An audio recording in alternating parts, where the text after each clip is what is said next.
My dad didn't trust me with power tools, so he put me in charge of money.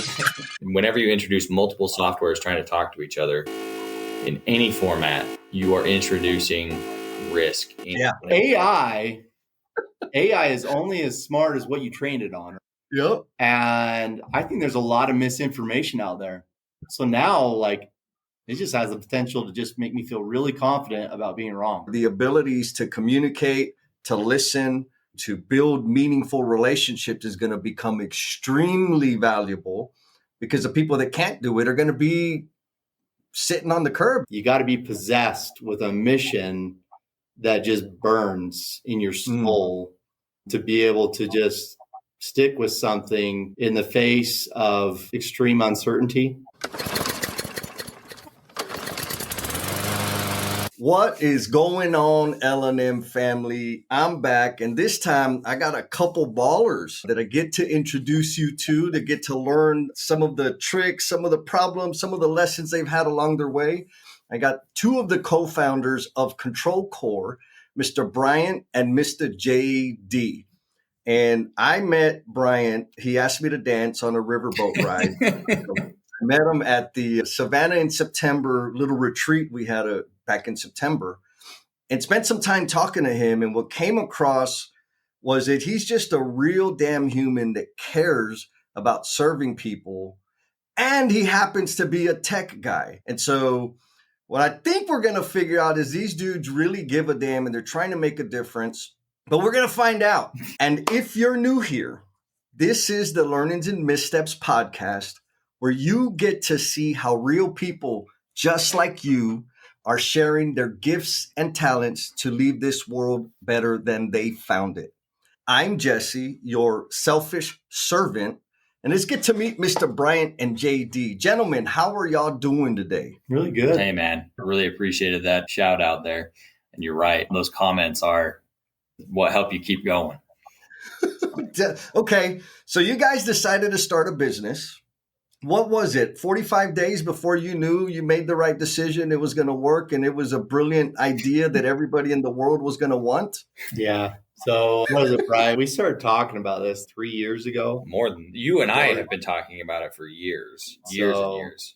And really just came from frustrations of, I don't know, Brian, you don't get frustrated. I only get frustrated. So, but we're brothers-in-law. If we seem like we're being mean to each other, it's just because we're family, and it's love. I got it. Yeah. I got it. But I went to work for the family kind of construction company, and we do commercial GC. And so I'm really not from a tech background per se.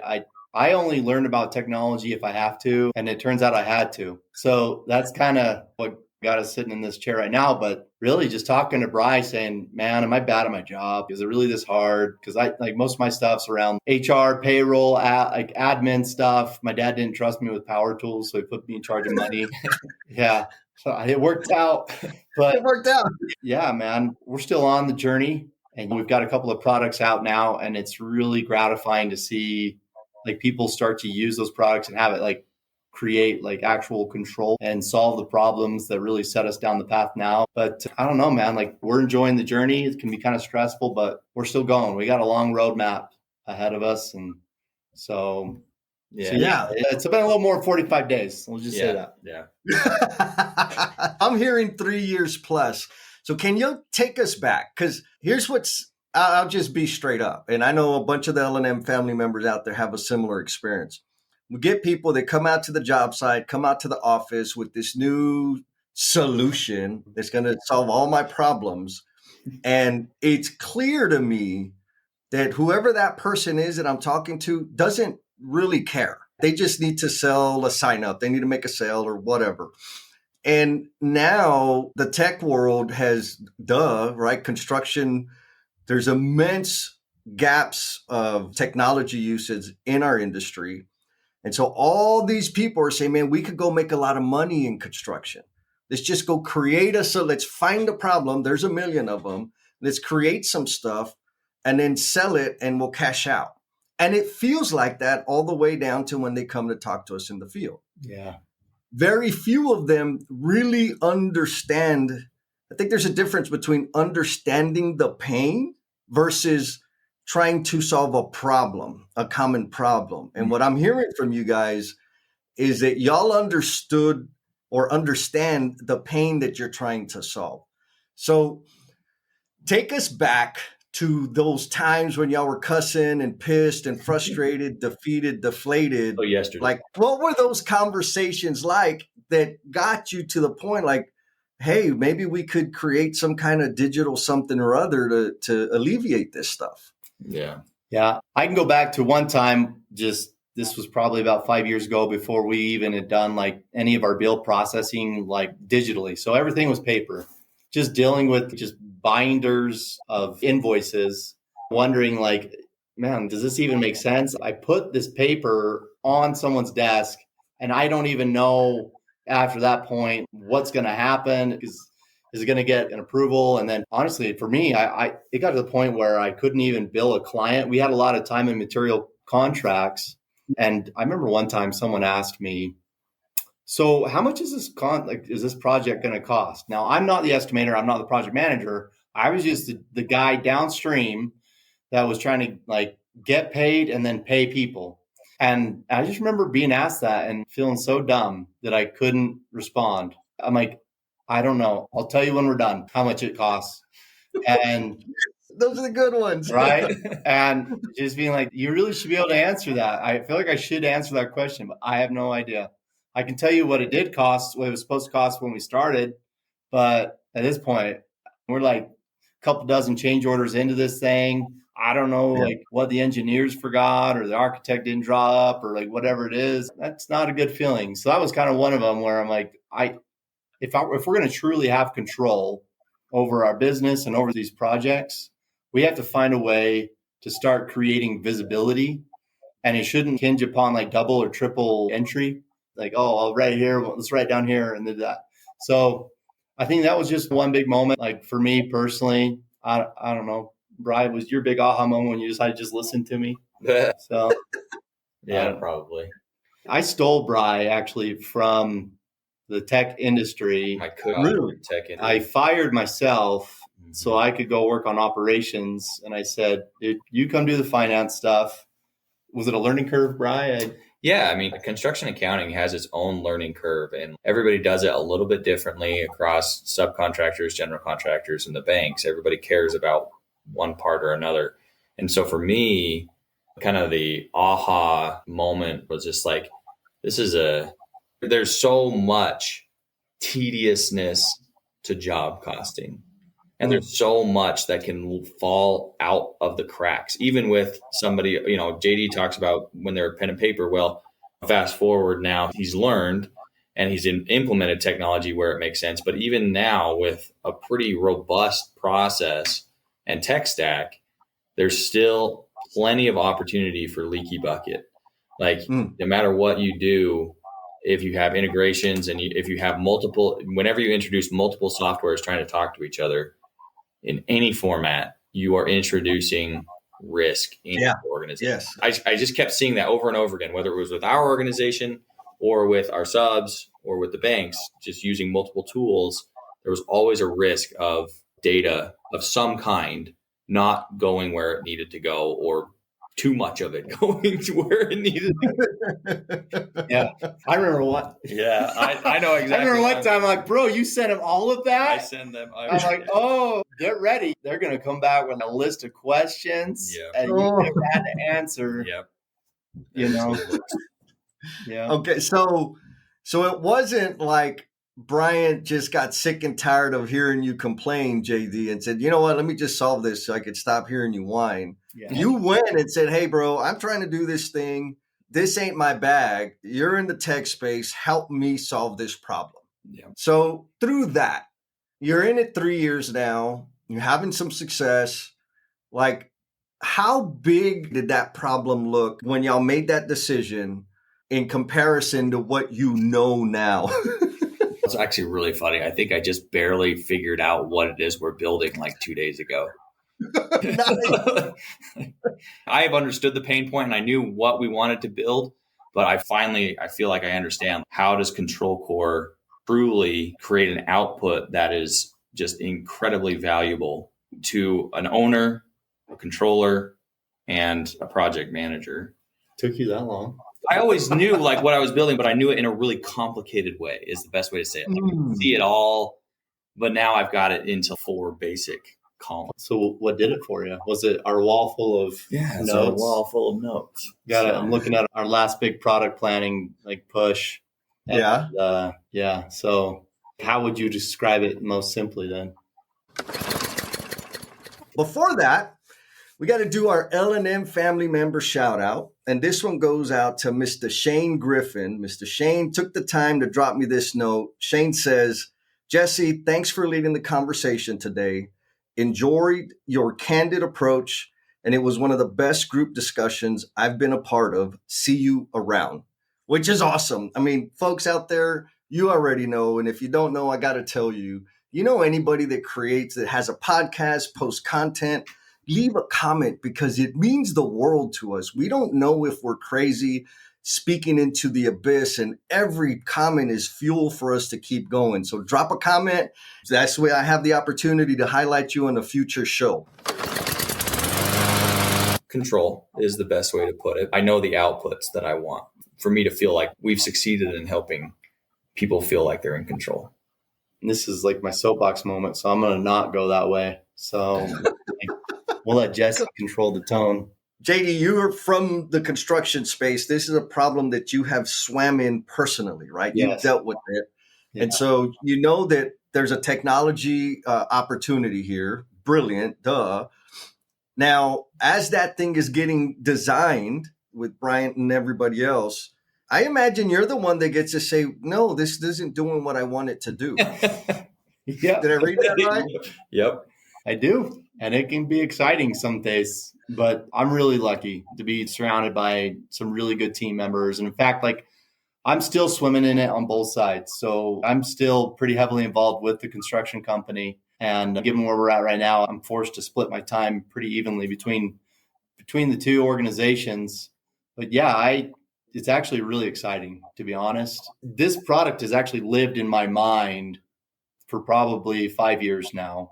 And yeah, I know that feeling. Yeah, it's a lot of work, man, to just put together every little detail to get this thing to produce what you need it to produce. Okay. So there's a lot of smart people out there. AI, right? I was watching YouTube going through YouTube this morning, and I don't know, there was a dozen videos that said, use AI to make $1 million solution, make $1 million a month, and like all this raw. Why didn't y'all just do that? This is actually, I love this question. Yeah, that's a good question. That's too AI is only as smart as what you trained it on. Yep. And I think there's a lot of misinformation out there. So now, like, it just has the potential to just make me feel really confident about being wrong. You can even ask a question. Let's just take one of my favorite moments in construction is in a post-construction meeting when you get to go through and hear about all the dumb stuff that you wish you never did, but you do it so that you can at least make your pain like mean something. If I can share, hey man, I was an idiot and I didn't call in for my special inspection and the concrete didn't spec out and we were like, or whatever, didn't hit its strength. We had to rip it all out. Or like another one where we did a remodel and we should have, I don't know. Actually, Jesse, I think do you come from the plumbing background, if I remember? Yes, sir. Yeah. Okay. We remodeled this building. I think it was built in like the 70s or something. And we never took the time to actually camera all the lines. And I think they were originally built like cast iron lines or something. Yep. And we get going and the plumbing system starts to fail. And I think we were probably, man, I don't know. I mean, finishes were in, like the walls were painted. And we were starting to detect like leaks in the system or something. It was just a slab on grade type building. So next thing I know, I'm seeing invoices for a little like mini excavator that could fit down a hallway. And we're tearing up LVT and concrete floors and we're basically replumbing your underground. So the point being is just learning from all of the mistakes is kind of, I guess, I don't even know where I'm going with this. Otherwise, it's a great story. You're doing a great job. It's just fun to tell about all the dumb stuff you've done and you wish you wouldn't have done it. But I think when that starts to kind of build its way into our product and thinking about, okay, AI, I think like it would have given me probably like a response of, okay, just what would be, how do I apply AI to that? I don't even know how to play AI to dig in a hole, actually, Jesse. I think that's the big chunk of it. I'm learning how to leverage AI more and more in content production and stuff. But what I don't get is the value, the wisdom and experience that comes from like doing the damn thing. And the wisdom and experience comes from screwing it up. I mean, yeah, if I were to use AI to produce whatever and it doesn't work, I have no idea how to fix it or where to even start troubleshooting. Yeah, that's so true. From a JD used it in a building perspective, but I'm talking about it from an accounting perspective. AI it's a powerful tool and it can accomplish a lot. I don't want to discredit its abilities, but when I go in and open up a set of books and I start looking through things based on my failures to notice and see things from the past, I know what I'm looking for, and I can see patterns. I can see histories. I can see things that you can have AI enhance those capabilities.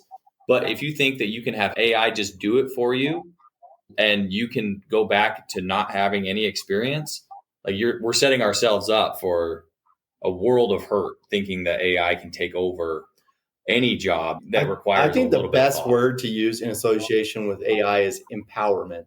Yeah. Like I'm empowered now to output a lot more, like I can get a lot more tasks done. Like I can ask a good question and get some good direction on where to start going thanks to AI. So don't get me wrong. I mean, like I'm using Chat GPT every day. Like everyone teases me. I'm like, dude, just ask Chat GPT.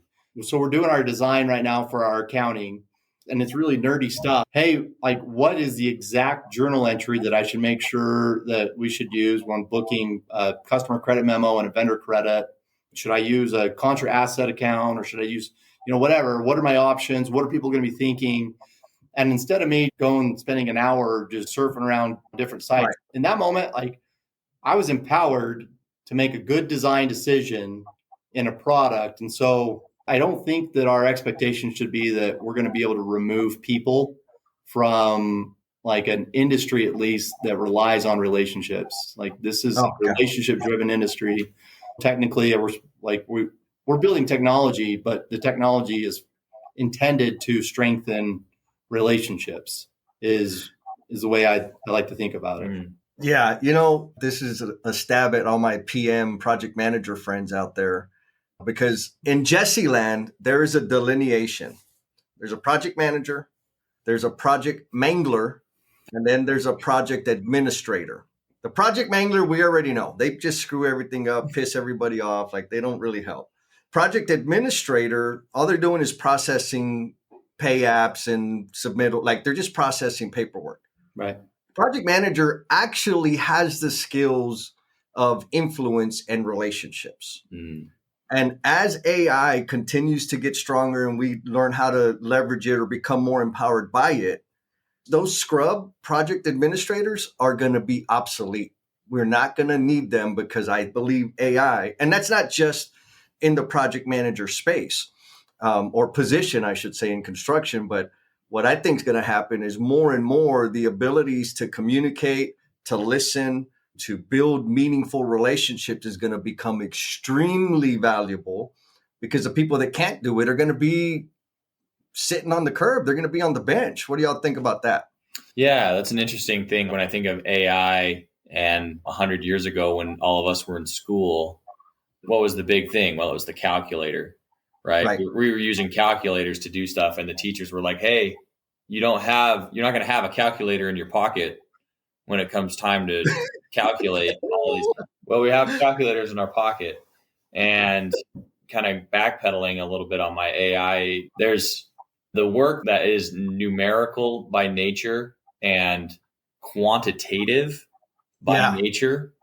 That's the first stop, is where you say, yep, AI can get involved here. I think about AI application in ControlQore all the time. Where does it make the most sense? And it's wherever there's quantitative data that is consistently being input. Qualitative data, so when we're talking about your Yep. project manager, the guy that's actually good at building relationships, unless he's going to be a droid from Star Wars, C-3PO, like you're just not going to, we're a long ways away from AI having a relationship building personality. I don't know if that'll ever happen. Yeah. I think one thing that we could hopefully expect is those that are in maybe some of those, in our organization, I call them project coordinators. And my hope is with the help of AI and good technology, we're building bandwidth for those individuals to where they can cover more ground. But more importantly, they're in like a kind of an exposure environment in that stage of their development to where they're being exposed to submittals, RFIs, the cadence of the industry, the issues that come up, the things that maybe the PM's dealing with on a regular basis. And what maybe that hopefully turns into is that these are just good, these are not permanent positions. They're growth positions. Yes. Allow for the next generation of good quality project managers. As technology improves, one of the byproducts, benefits, is that we find that we can finally keep up and do more with less people, less personnel. And we're able to, invest in the next generation of good quality PMs and good teammates. So there's two ways to look at that. In one way, I don't want them to be completely replaced because we need people to have a good, safe training ground. Oh, yeah.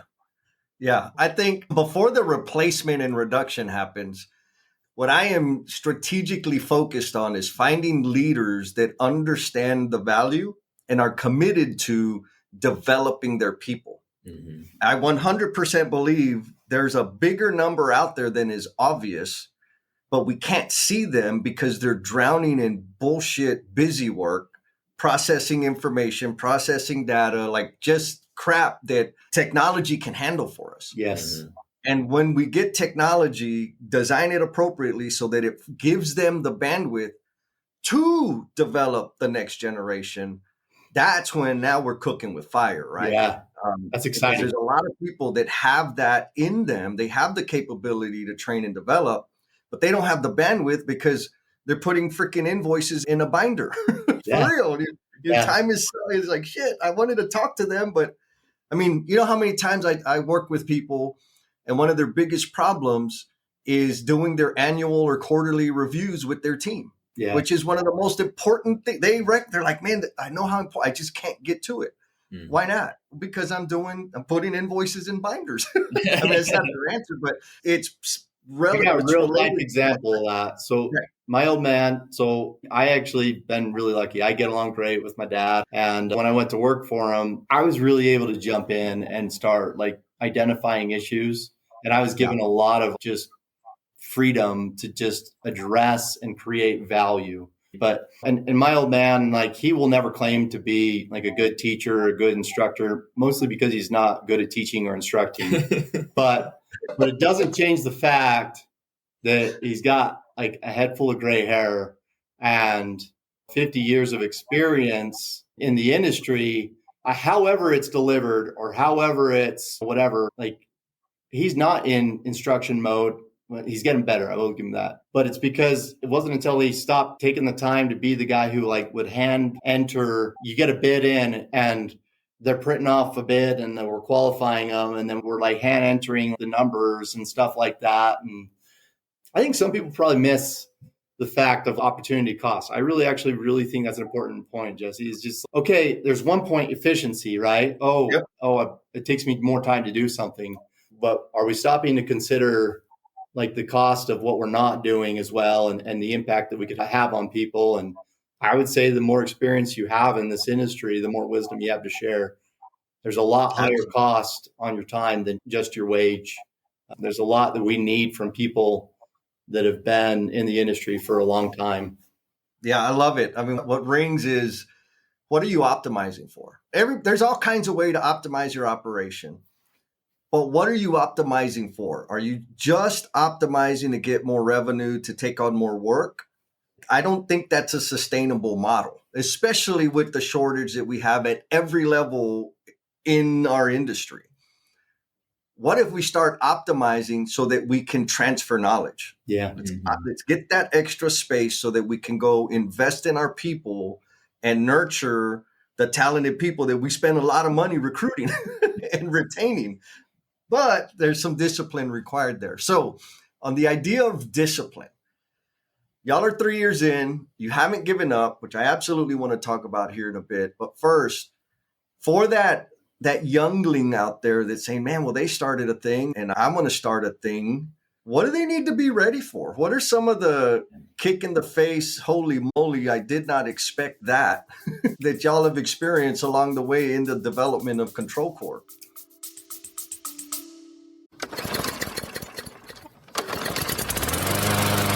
Check it out, hometowners. So Primo, he's a little bit embarrassed about like asking for some backup, some esquina. And so I want to hit you up and like if you're digging this content, pues give it un like, give it the stars or leave a comment, But if you really, really want to see Primo like get all chiflado, like for the reels, hit him up on the socials, Holmes. Like if you give him a comment in the socials and let him know what you thought about the thing, pues he's going to light up. But only do it if you mean it because, yeah, you already know how Primo is. Se cree mucho el cabrón. So if you could do that, if you could leave a comment or a rating or the stars or whatever, that would be cool, man. Man, persistence. And don't look for any secrets. I don't think there's really any secrets to success. I've actually, you know what? I don't know that I have a lot of wisdom to share, but I know one thing that I have benefited from the most is I've adopted a pretty intense study of different like famous founders. There's some really great podcasts out there. One of them being Founders is one of them that someone introduced me to. But as you look at the history of great founders and people who have ideas, you feel like you have an idea. And so much so that one thing, probably money isn't going to be enough to drive you. To be honest, you got to be possessed with a mission that just burns in your soul to be able to just stick with something in the face of extreme uncertainty. The prospect of making a difference in someone else's business for us, I think, is so exciting and thrilling that it's enough to overcome the other moments when people you meet us. You might just be some other guy. They don't know us from Adam. And I get that. It's okay. I'm not offended. But I would probably take the time to listen. But yeah, you got to be persistent. That's really it. Yeah. Tenacity, persistence. It all has the same thing. You have to go home at the end of the day, really, unfortunately, tired most days. I love that feeling. But yeah, I like that feeling of being tired at the end of the day.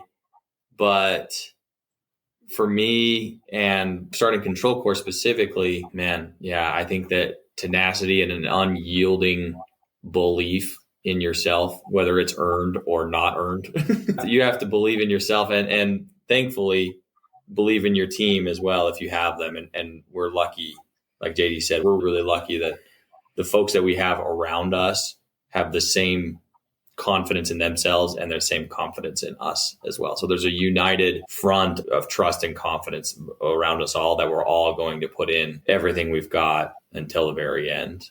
Oh, that's amazing. So I love, JD, that you pointed out if it's just money, that may not be enough, right? Because I talk to construction leaders all the time. And one of the questions I like to ask is, why are you in construction? To make money. We're all here to make money. We're here to make money. If you really are about making money, you pick the worst damn business because of all the risk. The margins aren't great. It's a pain in the butt. You're exposed to every damn possible variation that's going to be attacking your margins every single day. Right. So if you really, really wanted to make money, you could sell pictures of your feet online. Right? Like for real, we could do that right now. I think that's a big, not necessarily selling pictures of your feet, but I think that's part of one of the things that employers need to overcome is learning how to appreciate their people, because I know firsthand, I can make 40 to 50 grand a year sitting at home, not having to wear pants, right? Like, and every other teenager, young adult can do that too right now. And so we need to create an environment that is better than that for them to come and be a part of it. Anyways, but if it's just money, it may not be enough because, again, this was an idea you weren't 100% sure how to bring it to light. Bryant, you said earlier on, in the past very recent days, it became clearer about what it is you're developing and working towards. And so obviously y'all mentioned you had amazing team members working on this thing together. But what are some of the realities that people need to expect, right? Like this, again, folks out there that have an idea that want to bring it to life, they don't necessarily need to be like tech geniuses, but just bringing an idea to life with the team. Yeah. What's some advice and reality that you guys can impart to folks that are tinkering with getting out there? I think for us, one piece of advice that we were given frequent was like, validate your ideas. And we'd already kind of skipped past that because I'd just been living this for the last 10 years. And I'm like, validate, like I am the validation. Like what? And I know that sounds arrogant. Maybe it is. I don't know. And I don't even know that it's really me. I kind of just feel like I'm just more of a representative of all of the teammates that I've had to work with over the years and train and listen to and understand their frustrations with different tools, different products and whatnot. So I think where I'm trying to go with that is make sure you really understand the pain point that you're trying to solve. Mm-hmm. Believe that it's painful enough that people will want to solve that problem too. Like they share that and they're willing to invest time or money or whatever the case is. Like make sure it's legit pain point. I think that, and this applies to software as much as it does construction, every single day you are faced with a lot of choices in front of you. And you have like 100 different things that you could do. Each one is appealing in its own right. And one of the hardest things that I have as the leader and as a CEO here is being able to make the choices that we need to make in order to progress the business forward. And knowing what all of the choices are. Like there's so many out there, and I'm not old, but I'm not young either. And I haven't experienced enough of life to just be able to say, oh, here are all of my options, and so here's the ones that make the most sense. Every single one has pros. Every single one has cons, and you don't know half of the choices that are available to you. And so there's some days I'll sit down and I'm like, I don't know what to do next. Literally, I don't even know what choices I have. And then there's other days I'll sit down and be like, there's too much for me to do next. How am I going to choose what to focus on? So I think that's probably one of the hardest things is understanding. And again, I talked at the beginning of the vision, what's ahead of us? What's the main thing that you're trying to accomplish? And like then winding your path down all of these choices that get you to that spot. Some days you're going to feel like you don't know, you don't have any choices. And some days you're going to feel like you have too many. And I still don't know what the answer is. Like, how do you solve for that? So if you guys know, let me know. Man, so one is choices, be ready to make decisions.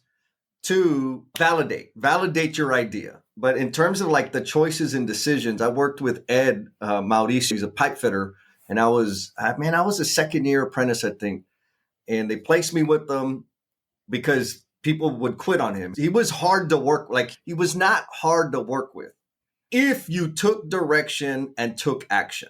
If you couldn't take direction and couldn't take action, he was really hard to work. And he was simple. He was very clear about what he wanted. And you just did that. Anyhow, I ended up working with him for like 2 years. And he really, a lot of the things that he taught me about looking at work and approaching and planning work really helped my career. Anyways, we were piping in a mechanical room.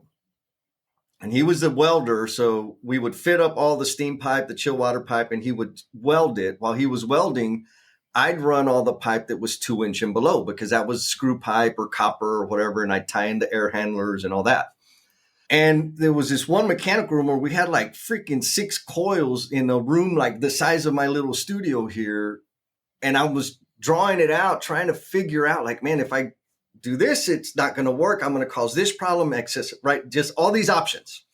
And Ed said, Jesse, make a decision and go with it. And I said, what? He said, you've been staring at the damn wall, drawing pictures for 2 hours. You haven't done a damn thing.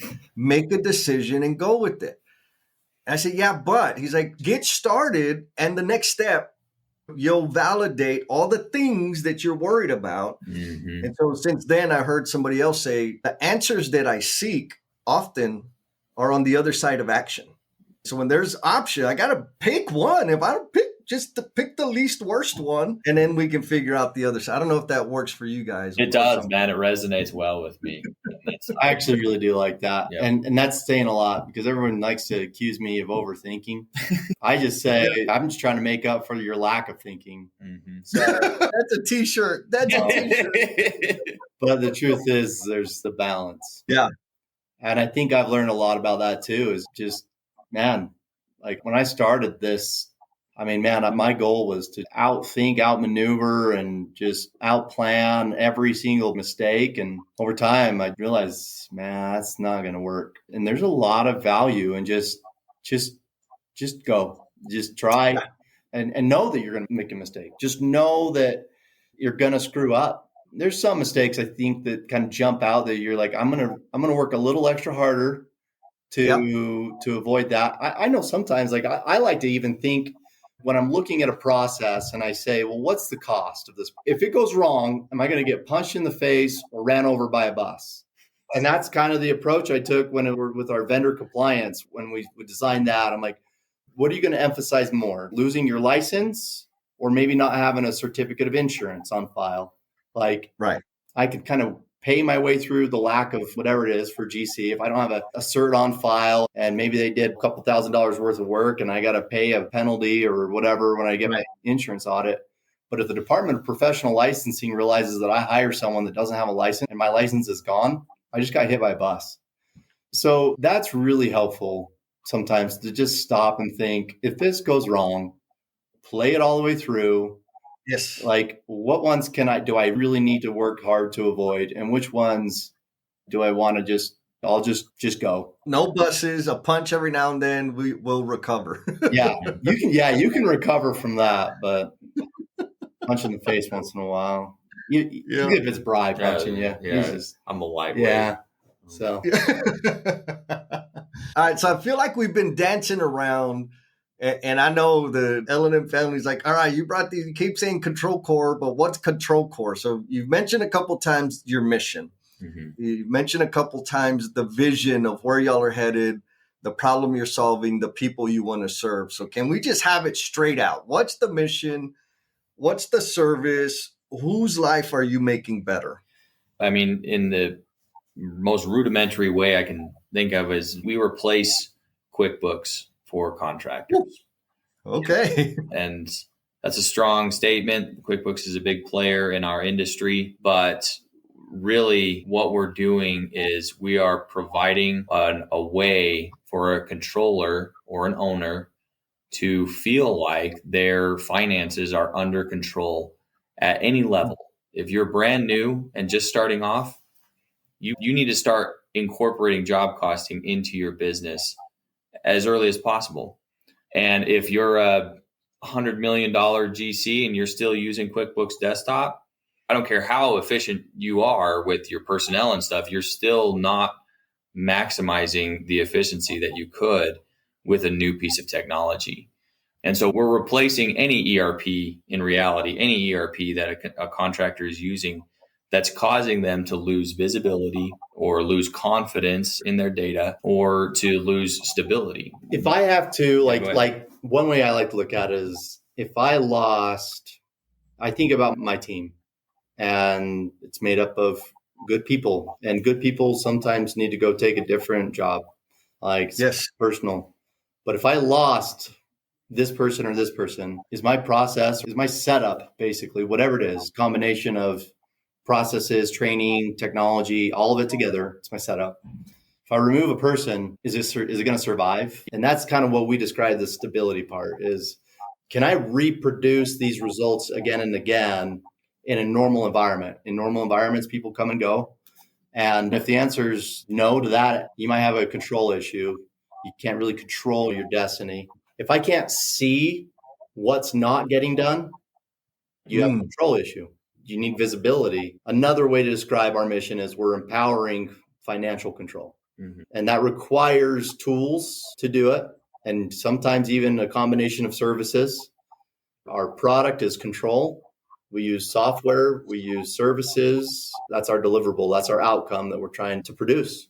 So here's what I think I heard. You're helping control finances. You're helping make it all visible, transparent, what's happening and what's not happening. Because I think that's a freaking brilliant point, because it's easier to see what's happening and even easier to forget about what's not happening until it's too late. By the time you find out, the damage caused is irreparable. Like Brian smiling like, oh yeah. Exactly what we're talking about.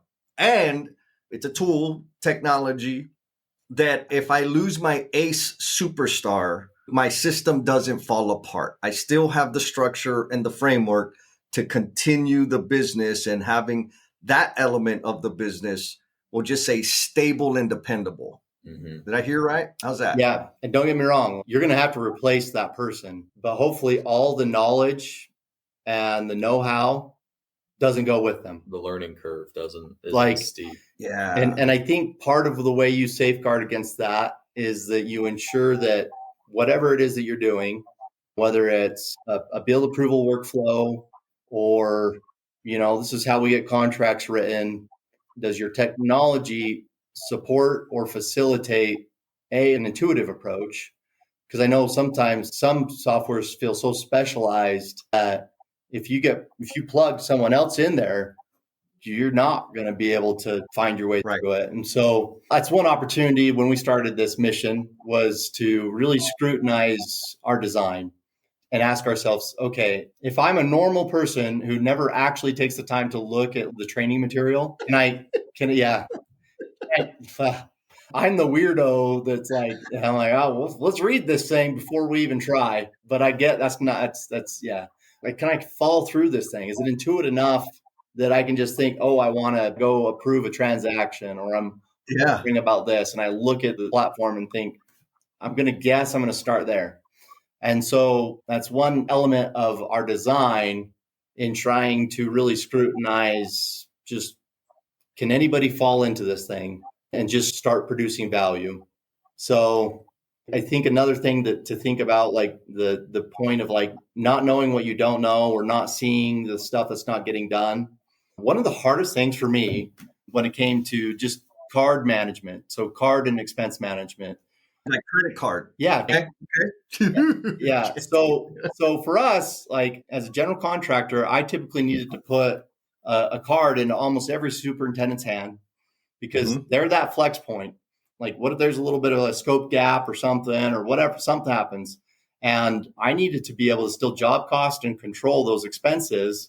And on some of the early platforms that we adopted, I couldn't look at the platform and have it just jump out at me, like what transactions have been initiated but not coded. And I could eventually get to it. I just had to go pull a report. So I think sometimes when we think about like system design, unless you've had to like deal with the problem, you think, yeah, just go pull a report. But in our perspective, it's like, that's not enough. I need to pull up a dashboard and basically say, here's your open transactions, and know exactly what that means, and have a little like harassment button. So maybe I should. It causes the phone to shock of. Oh, That was on the product roadmap. We couldn't figure out how to do it. But, and then from there, it's like, okay, if my super has done their coding, where's my PM at? Like, have they done the approval? And so just knowing the workflow and building that in a way that for a controller, like at the end of the day, I just need to make sure that I'm getting good record, I have good, reliable data. And so unless I have visibility on each status, and it's really quick and easy. So that's a tangent on one of the ways of how does ControlQore create control or visibility when it comes just to your cards. And we do the same thing for bills. I come from a background, we're paper pushers or pencil pushers, however you want to describe us. We don't self-perform. So for us, it was really important to generate clarity around all of our payables. I think another really important thing to just people should know about what we hope for our mission. It's back to like some points we made earlier about relationships. And I think oftentimes there's some really awesome people in this industry And we do a really good job of jumping to conclusions and being wrong most of the time. And so one of the things that I've noticed over my career is when people don't get paid, they automatically assume that the other person just didn't want to pay them. Yeah. It's a personal decision. Yeah, man. Yep. So I don't like your face. I'm not paying you. And man, in reality, it's I didn't get your invoice, man. I'm sorry. So those are really kind of silly communication gaps that should be easier to convey. So Yeah. like a basic idea is this. Hey, well, first of all, however you want to get me your bill, like I'm going to make that a little bit easier for you. But not only that, but I'll just automate a quick like notification. I got your bill. Hey, it's been notified. It's been approved. Or if it's been rejected, like probably even more important. So just facilitating good communication and like allowing people to see what's happening behind the scenes. I think that's really good for your relationships. We can prevent a lot of frustrations by just giving a little visibility into where each person's at, put them on the same page, so to speak. Yeah, we got enough problems. We don't need an assumption or an oversight to further erode or add to the stress that we deal with in our industry. Yeah. So you mentioned $100 million. So do I have to be a $100 million general contractor to be able to get the value out of ControlQore? No, that's a good question. So, and to illustrate that, I'll tell a long-winded, no, I'm just kidding. But the smallest user of ControlQores, I was telling you before we started, is my brother. He just started his construction company this year. And so he's brand new. He's just a carpenter out there doing decks and fireplaces, whatever it is. Okay. And so he's running on ControlQore, and he's a young kid. And so he's tech driven and gets a lot of value out. Like he can use it better than he can use his QuickBooks Online. He's bought in, he loves it. And unfortunately for him, he's my guinea pig. I test out all of our new stuff. I'm like, hey man, we're about to release this. Tell me if everything stops working. Okay, so broad range, lots of people can, and I got friends that I think I should probably send y'all's way. Oh man. Okay. Let's do an over-under. Over-under in terms of time before QuickBooks starts coming after y'all. I don't know. So QuickBooks owns, in our space, QuickBooks has about 65 to 70% of the market in the small to medium-sized construction guys. That makes up about, I think, a solid 10 or 12% of all of QuickBooks' total business. It's a big piece of their pie. The thing is that QuickBooks has had their chance to really make good construction accounting tool. Their QuickBooks Online, there's big problems, and they've tried to specifically, like, they have the contractor edition. I believe that they have it, and I think that we actually have used it. QuickBooks Desktop is getting sunset. They're trying to push everybody onto the SaaS model. They want the residual revenue.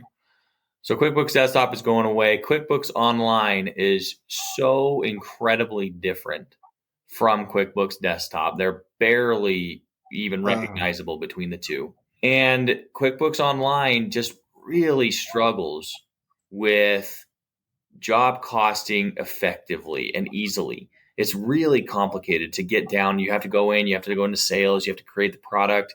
It's really not intuitive. And then on top of that, the approval processes just aren't project specific. You're always going to have workarounds for your approval processes. Yeah. And then two, you'll always, or B or C or F, I don't even know what letter or alphabet number I'm on, that the niche of being in the construction space and being project specific means that your reporting mechanisms, like you said, over under, QuickBooks doesn't have that. QuickBooks doesn't have a WIP report. It's just not going to be there. And if we start making enough of an impact, maybe they'll pay attention to us. But honestly, I doubt it, because it's very difficult for that big of a company to pivot that hard into a vertical and do it right. We're small, and we'll probably be small for a very long time. We'll get a little bit bigger. Maybe we'll get an employee in here that can do the bookkeeping instead. But like, we can pivot, and we've built this specifically in our vertical. And so once we release out everything that we've got on the agenda, there's no reason for a contractor to use QuickBooks. And we say that boldly and probably foolishly, but that's our vision. And that's our goal. Oh man. Well, I'm going to be rooting for them to be coming after y'all sooner than later, because that'll be a good sign. That means you're taking market share, right? Yeah. That's what they're going to pay attention to you. I don't think we're doing anything that's new. Like, no one's going to be surprised by a construction accounting product that tries to really facilitate job costing or really helps people automate the generation of a WIP. Manages lien waivers. So it's kind of like when I get mad at my kids, I'm like, you shouldn't be surprised. I told you this was coming. I think QuickBooks, they know what a contractor needs. And Right. I guess like maybe we got differences of opinion about how to do it. I think so. That's one other thought. I don't, like whether they want to do something about it or not, I kind of feel like they chose not to. So, yeah. And then my other thought is like the true solution that we're trying to produce is a lot bigger than just accounting. If you look at like the life cycle of a bill, when does a bill really come to life? Well, it becomes to life when you write a contract and I establish a schedule of values. And then what really actually happened before that contract usually was a bid. So if I really want to improve my billing experience over here, you might want to think about improving the bidding experience all the way over here and see how that flows all the way through to your bill. And so there's a really expansive perspective that we maintain that like most issues, if you really want to find a good solution, you have to trace it back to its origin. So I know that if I had a really complete bid, that bid would easily convert to a good, clean contract with a clean schedule of values. And that clean schedule of values would then set me up for a really good, clean billing experience. Yeah. So we're down here. We started on bills, I know, and we're working our way upstream. And I think that's just crazy enough and arrogant enough, or whatever you want to call it, that maybe people don't want to touch that. Right. But for me, I don't know how you don't and say that it's a real solution. So I think the difference is it's like part of the work that I do. I try to help people get out of the habit of swatting symptoms. Let's go upstream, because this problem did not originate here. It surfaced here. Mm-hmm. It put out the fire here. And let's go further upstream and find out what's contributed. Like, where did this start?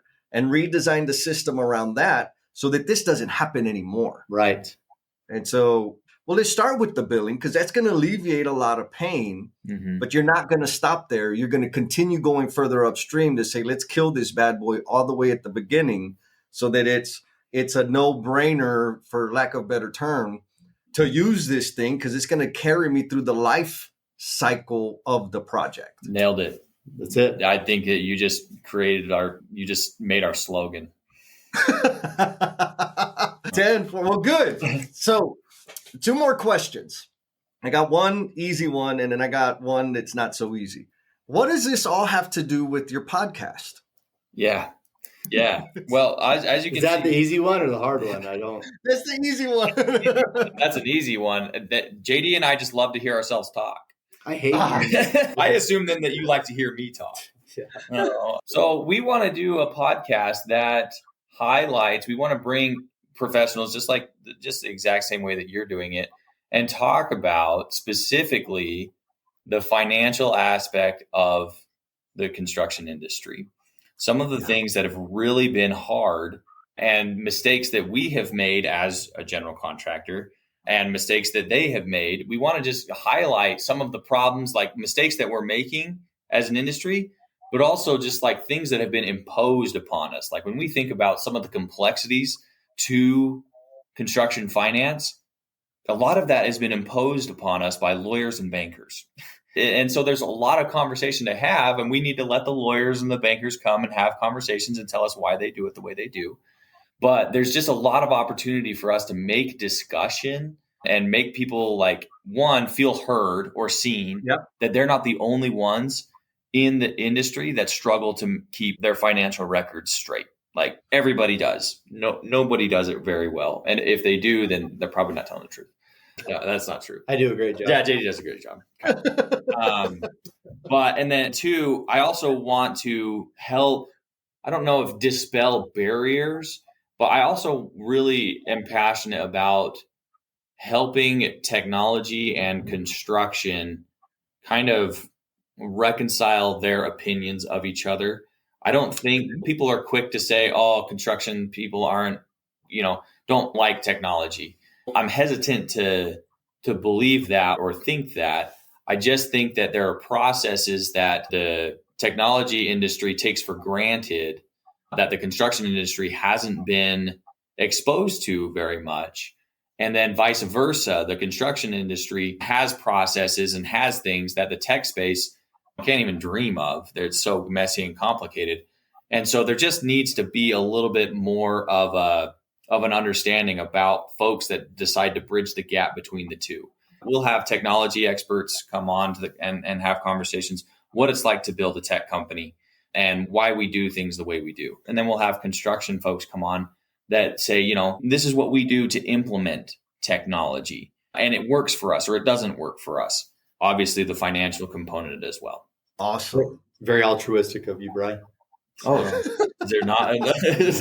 I agree with everything. My other thought is this, that there's a lot of options right now, like for people that need to buy technology, like we feel the need, but how do you feel confident about your choice? And so I think that in our industry, we make a lot of purchasing decisions based off of relationships. If I can trust you, I think like I'm willing to contract. If your price is okay, we got to pass that barrier. But more than anything, I need to believe that you can deliver the outcome that I hired you to deliver. And that's really hard to know, I think, with technology. And so one of our hopes is that we can give people an opportunity at a minimum to just get to know us as the creators, the designers, the people behind the product, behind the technology, behind services, to at least give them one other data point to evaluate whether or not we're a good decision. I think that's important to know what our motives are, our workflows, and hopefully we can get into that in the podcast and help people feel confident about an investment, because adopting an accounting platform and migrating, and that's a huge decision to make, like without as many inputs as possible. It's like having another kid. So it's close. I bet you, Jesse, that you've probably experienced that same build in confidence, like with this that you're doing. Like folks can see that you're not just another consultant or whatever. Like you've actually got chops to earn in a relationship. Yes, and it was by accident, right? Like I started the podcast 4 years ago because I needed an outlet, right? We were on lockdown and my job said, figure out how to do your job from home. And I was used to flying around the country 5 nights a week. Like it was like, what else am I supposed to do? Anyhow, fast forward, what I discovered was it gives me the opportunity, or it's a venue for people to experience me and understand whether they like my flavor or not. Mm-hmm. And I'm pretty casual. I like to have fun. I'm going to say crazy stuff. And if they need somebody, prim and proper, I'm not your guy. And you know that. You know that if you listen to any of my stuff. And a lot of the clients I get is like, man, we want you because the way you carry yourself is going to resonate with our people in the field. And that's our biggest problem with consultants. I'm like, I didn't know that at first. And it was like, oh my God, I need to. So every now and then, and I think we talked about this, Bryant, but just in case any aspiring podcasters out there, I'll go and cut clips because every now and then I'll say something smart and I'll cut that clip out and I post that bad boy on LinkedIn and everything else to help people get a flavor for what they're going to be dealing with. And that may, again, once in a while, it's a smart thing and they'll think I got some kind of chops and I can bring some value. And so I believe 100% y'all need to do it, not just because of like the value. I know there's a whole lot of like personal growth that comes from it, because if you get into editing it, you'll start learning how you speak. It'll help you because of the repetition.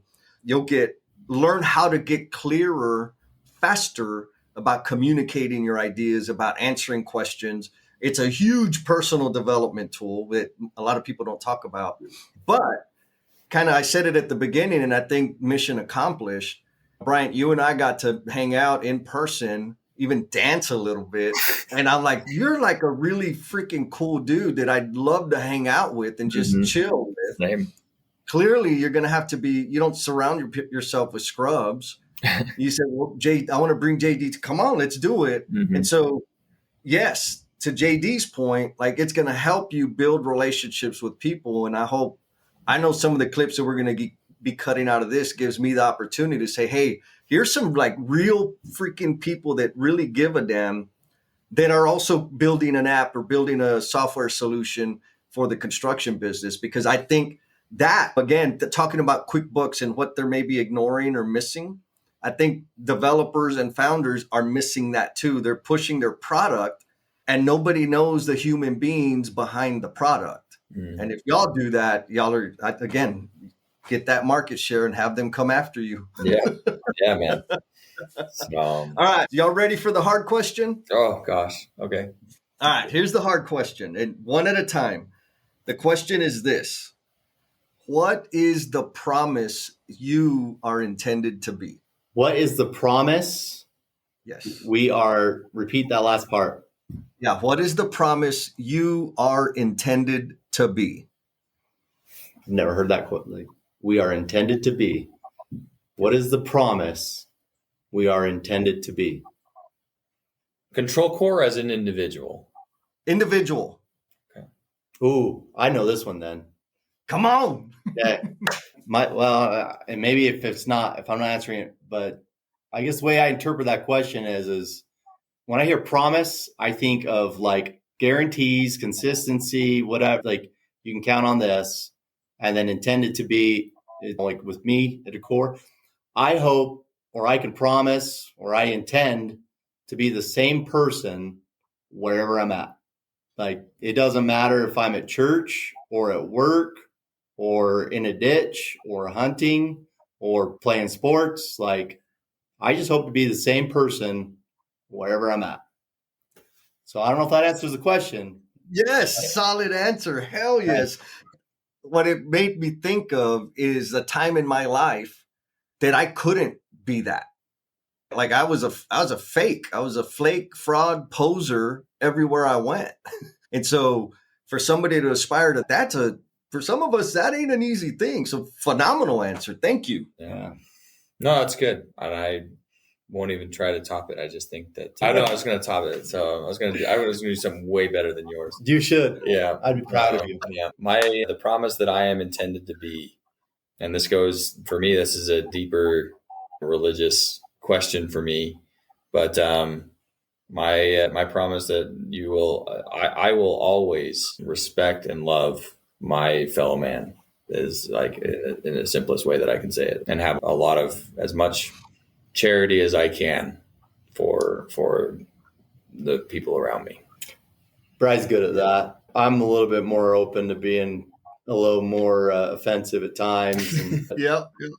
But we make sure we got Bry here to balance it out. Yeah, he does a good job. I think both of y'all are freaking awesome, man. Did y'all have a good time? Yeah, man. Jesse, like I say, I can't thank you enough for being mentor in this space for a very short amount. The short amount of time that you and I have known each other, I feel like you've made some serious efforts to like help us along. So I really appreciate it. You're awesome, man. Thank you guys for your time.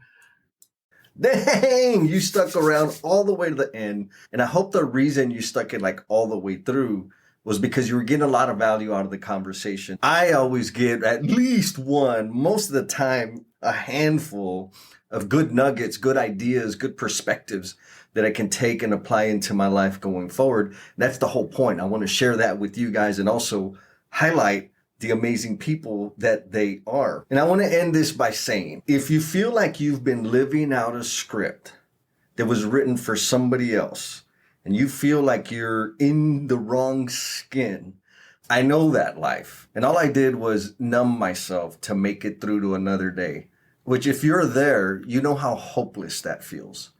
I want to recommend that you check out Becoming the Promise You Are Intended to Be. The stories in this book will help you know that you're not alone. They're my personal stories, like the real stuff that I went through, and I'm sharing them because it helps keep me sober. It helps me contribute my gifts and my talents in service to others. It helps me turn my failures, my shame, my embarrassment into something useful and positive. So check it out. Be kind to yourself, be cool, and we'll talk at you next time. Peace.